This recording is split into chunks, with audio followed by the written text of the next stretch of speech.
जैसा कि आपने कहा, वर्तमान में पूरे मध्य प्रदेश में जो कानून व्यवस्था है बहुत चिंताजनक है। एक तरफ तो स्वयं मुख्यमंत्री ही गृह मंत्री है, लेकिन चाहे हम मऊ की बात करें, जहां जिस दिन भारत चैंपियंस ट्रॉफी जीत रहा है उस दिन वहां पे हिंसा हो रही है।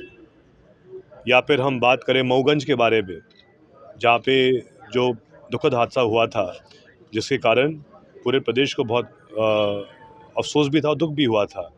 या फिर एक हादसा दमोह में भी हुआ था, जहाँ पुलिस के साथ लाठीचार्ज हो गया था।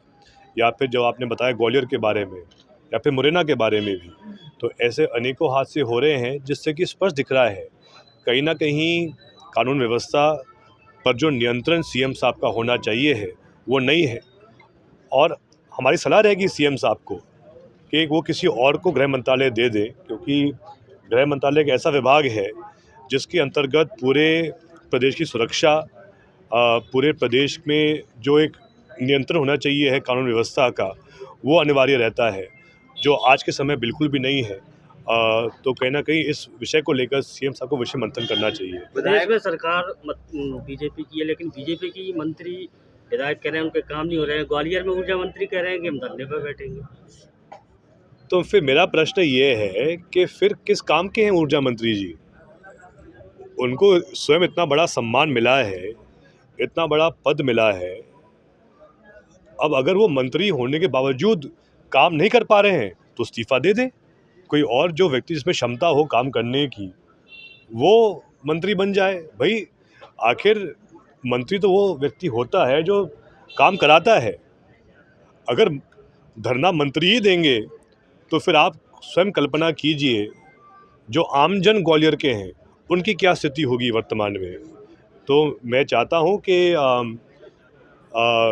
अगर माननीय मंत्री जी चाहें तो हम सिफारिश करें सीएम साहब से उनके बारे में, थोड़ी सुन लो उनकी।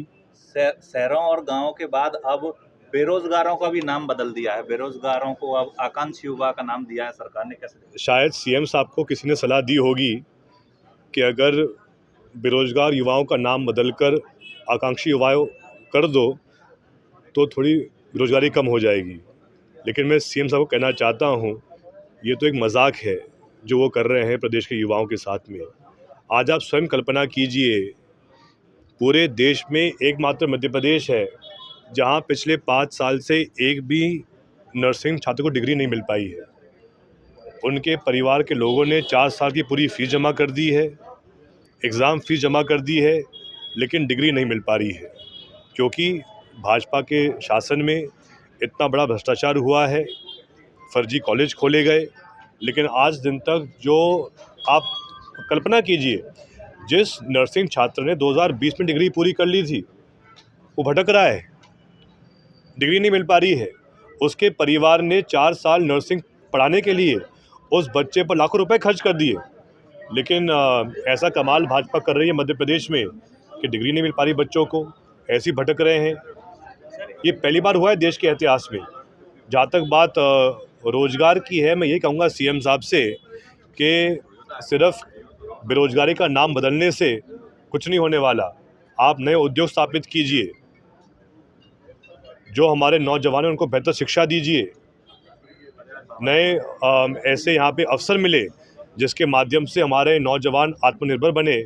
ये सीएम साहब का प्रयास होना चाहिए। एक और मेरा सवाल है, अभी बीजेपी प्रोफेशनल्स की एक टीम बना रही है और कल एक बड़ी मीटिंग होती है, तो उसमें कहते हैं कि देश को आज़ादी कब मिली, तो 2014 बोलते हैं। किस तरह देख रहे हैं? मुझे दया आती है भाजपा पर, जब वो इतने हल्की स्थिति पे आ गए हैं कि अब वो जो लोग जिन्होंने हमारी देश की आज़ादी के लिए अपना जीवन त्याग कर दिया था, अब वो उनके अपमान पर आ गए हैं।